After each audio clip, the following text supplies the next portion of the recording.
طوطے کی بیٹ جو ہے بالکل پاک ہوتی ہے. ہر وہ جانور کہ جس کا گوشت کھانا حلال ہے اس کی بیٹ پاک ہوتی ہے. ابھی بھی حیران ہو جاتے ہیں لوگ, طوطا حلال ہے؟ اچھا حرام آپ نے کہاں پڑھا تھا پہلے یہ بتا دو. تو طوطا حلال ہوتا ہے. تو یہ طوطے کی بیٹ بالکل پاک ہوتی ہے. آپ جو بار بار دھو رہے تھے یہ بھی وہی ہماری بات کا ایک نتیجہ ہے کہ آپ علم جب نہیں سیکھیں گے تو بیجا مشقتوں میں گرفتار ہوں گے. کیوں خواہ دھوتے ہیں؟ اس کو خالی سوکھنے دیں, جھاڑ دیں, اس کو ختم بات.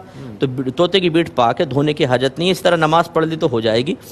جس سے اچھا یہ اگر بیٹ کا ہی نہیں پتا طوطے کی ہے, کوے کی ہے یا کسی اور, تو کیسے گھر میں تو پھر پتہ چل ہی جاتا ہے نا. جیسے باہر گزر رہا ہے انسان برادری میں, بہت سارے ظاہر پرندے ہوتے ہیں, تو کیسے آئیڈیا ہوگا کہ مطلب یہ کس چیز کی بیٹ؟ مسئلہ یہ ہے کہ اگر تو چڑیا کی, کبوتر کی, جن کا گوشت کھانا حلال ہے اور وہ شکاری پرندے نہیں ہوتے, ان کی بیٹ تو پاک ہے. اور کوے یا چیل کی جو ہوتی ہے نا, یہ چونکہ اڑتے ہوئے فائر کرتے ہیں تو اکثر زیادہ مقدار میں ہوتی ہے اور پھیلتی ہے. 2-4 دفعہ مشاہدہ کر لیں ان چیزوں کا تو پھر آئیڈیا ہو جاتا ہے کہ کس نے یہ تخریب کاری کی ہے اور کون ہے اس کا مخرب, کون ہے, تو پتہ چل جائے گا.